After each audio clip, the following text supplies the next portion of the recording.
Hi, my name is Rachel Lopez, and I chose Google as the brand to represent for this semester's term project. So let's go ahead and take a look at my blog for Google.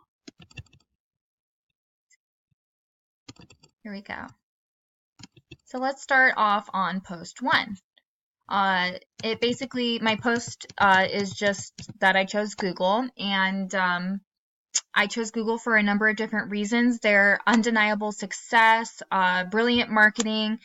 They've impacted the lives and benefited the lives of just about everyone with access to the internet. And they have a competitive advantage over some of the other companies because since Google is a search engine, they know what people are looking into. So they actually get, data from that. And they also get data from YouTube, which is a subsidiary of Alphabet, just like Google. So they've got a lot of information at their fingertips and don't necessarily have to source out nearly as much as other companies do. I personally chose Google because I love Google and I always look things up on Google. I have a Gmail account. I use Chrome and I just love their products. And I couldn't imagine life without Google. And as I did start to learn more and more about Google over the semester doing this project, I only came to love them more. So, post two is a description of Google. They're located in Mountain View, California, and they've got there's other subsidiaries under Alphabet, such as YouTube, Google Maps, Chrome, Android. Important to know, their mission statement is to organize the world's information and make it universally accessible and useful. So that's their mission statement. And since their target market is universal, with meaning the world, that's going to take them forever to complete. So they'll never actually be able to complete it. They actually just recently hit the 100 billion club. So their revenue totaled in 2017 to $110 billion for the first time ever in their history. So they're doing really, really well.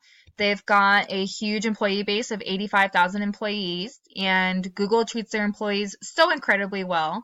I wish I was employed by them personally. And some of their everyday perks, such as free gourmet food, free haircuts, free laundry services, on-site gym, discounted membership, on-site medical care facility, on-site childcare, sick days and health insurance for part-time employees, as well as many others.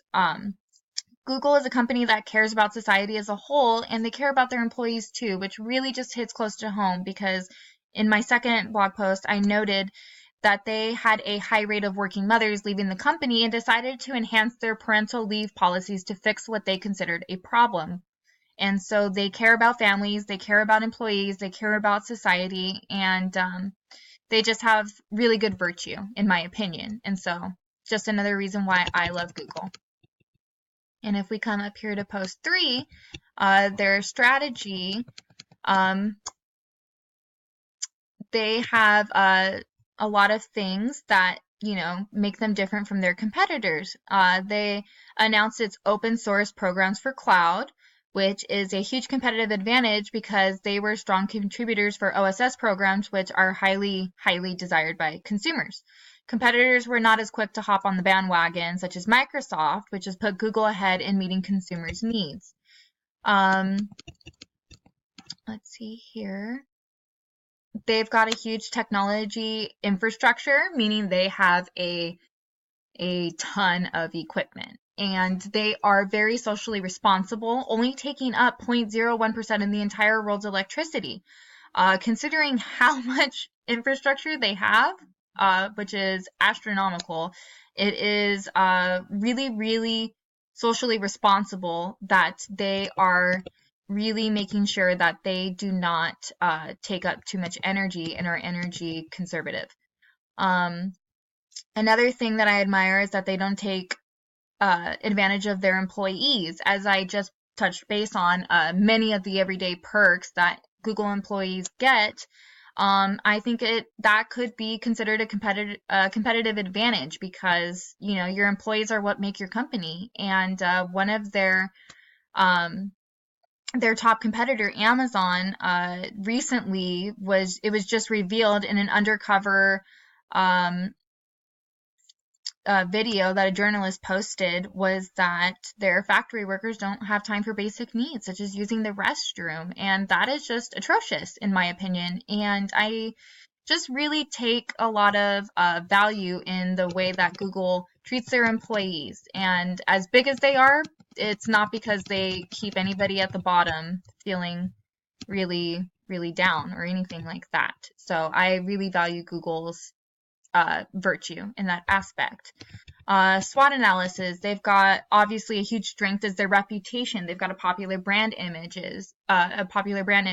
Their services and products are innovative and diverse. They have a very large employee base and are strong in numbers. Weaknesses is that they can't technically complete their mission statement because not everybody in the world has access to the internet.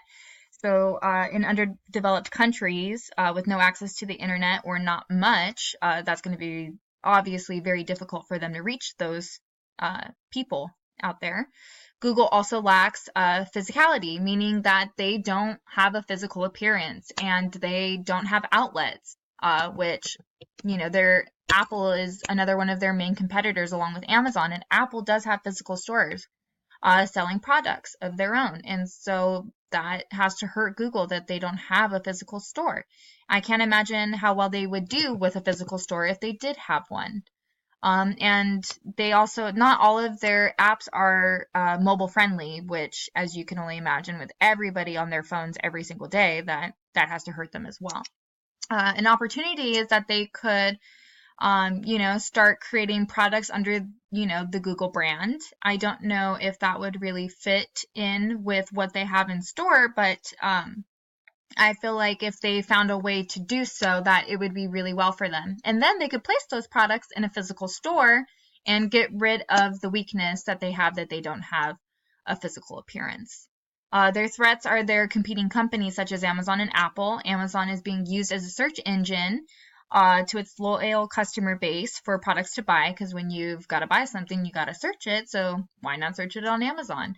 And Apple is also their competitor in innovative technology and has the physical stores as well as desirable tech products it creates and sells. Let's go ahead and move along to their target market. As I previously touched base, their mission statement suggests, or it doesn't suggest, it states that they want Google to be universal. They want to reach everybody in the world. And so basically, everybody is Google's target market. They do end up reaching a more specific base. Most people who use Google are between the ages of 18 and 44. And so it's also shows that more men tend to use Google than women do. And Google users tend to be interested in music and games. Which potentially supports the statistics that younger users have a higher percentage of Google users according to consumer behavior, and that Google users are also night owls, such as myself. Their competition, which I just briefly touched base on, is Amazon and Apple. Apple is its second leading competitor, with Amazon being the first. You wouldn't normally think Amazon would be their competitor since it's a retailer and Google isn't necessarily a retailer, but people are using Amazon as a search engine for the products they buy. So I guess that does make sense. And Apple, more obviously, is their competitor because they are on the smartphone market, which is an extremely large market, as you can only imagine, because everybody or almost everybody has a smartphone. So, and they're also in competition of their apps such as iTunes and Google Play Store. So they've got a lot of competition there, but Google is, definitely keeping up. So let's go ahead to their packaging. It's a very simple design, just like,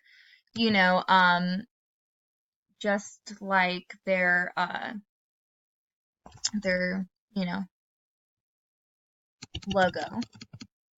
And even though it's a very simple design, it does have, you can look right at it and know without even reading it, oh, that looks like, it reminds me of something. What does it remind me of? It reminds me of Google because of its simple design.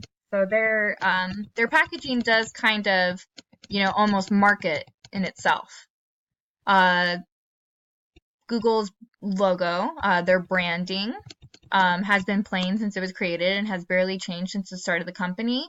They do have an occasional Google Doodle, which is actually pretty famous. They're Google Doodles, which celebrates anniversaries and birthdays of renowned people and special events. However, their branding goes beyond their mediocre logo, which is its name in red, yellow, blue, and green. So simple. Google's brand equity is number one, worth $302 billion as of 2018, according to a survey. And in other surveys, it was listed as number two, just below Apple. So it's right up there in the top 1 and 2. So their branding is obviously doing pretty dang well for itself.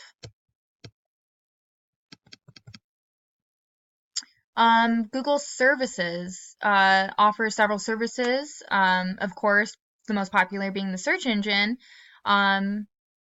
They've got so many different things going on, though. They've got a web email, a news aggregator, a web browser, cloud storage for consumers and businesses, applications for spreadsheets, processing, photo editing, software, as well as many others. Google services are via internet. However, there are now 4 billion people on the internet. And if you didn't know, that means that half the world is on the internet, because there's only like 8 billion people in the world. So let's see. The search engine for Google provides a service in which it organizes the world's data and makes it universally accessible to its users in real time. In 2018, there was 3.5 billion searches on Google every day, which totals up to 1.2 trillion searches annually. It's the top search engine worldwide on a global scale. And so that is just astronomical in numbers. Their services are kicking butt. Their trends in pricing. One new trend in the marketplace is chatbots, which will help companies respond to customers without having to call and be placed on hold for extended periods of time.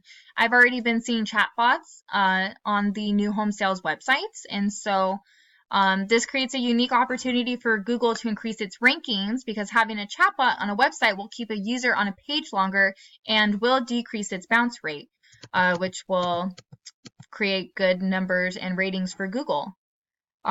Many of the services Google offers to consumers are free, such as the search engine, web email, cloud platform, etc. However, Google also provides marketing and advertisements to businesses. The cost is for Google Ads is between $1 to $2 per click. However, because it's auction-based, cost per click can vary. So those are just some of the services that, or trends in pricing that Google has. Their distribution is a little tricky because it's somewhere between intensive and selective. Google distributes through online channel and about 70 of its corporate offices across the world. Although its products are not something that has to be sought out heavily for, they are not available on every platform or every outlet. So Google's Android products are sold through mass merchandisers and online channels. However, its other products and services are distributed through online channel or corporate stores, basically only through Google. So it's kind of tricky. It changes depending on the service or product that it is providing. Google does promotion on social media platforms such as Facebook, Instagram, LinkedIn, Twitter, YouTube, Google+, MySpace, Pinterest, SoundCloud, and Tumblr. And they use it in a much different way than you would imagine, because they're not advertising their products nearly as much as they are showing that their products impact the lives of others and society as a whole. And I follow all of them on Facebook and Instagram, because those are mostly the platforms I personally use for socializing. And their latest Facebook post was a video of a 13-year-old girl, and her name is Gitanjali Rayo, and she used Android tech to invent a device that could clean water for the Flint, Michigan water crisis. when I watched the video, tears came to my eyes. And, you know, come to find out after doing a little bit of research, that's exactly what they intend when they are doing, you know, their advertisement for themselves.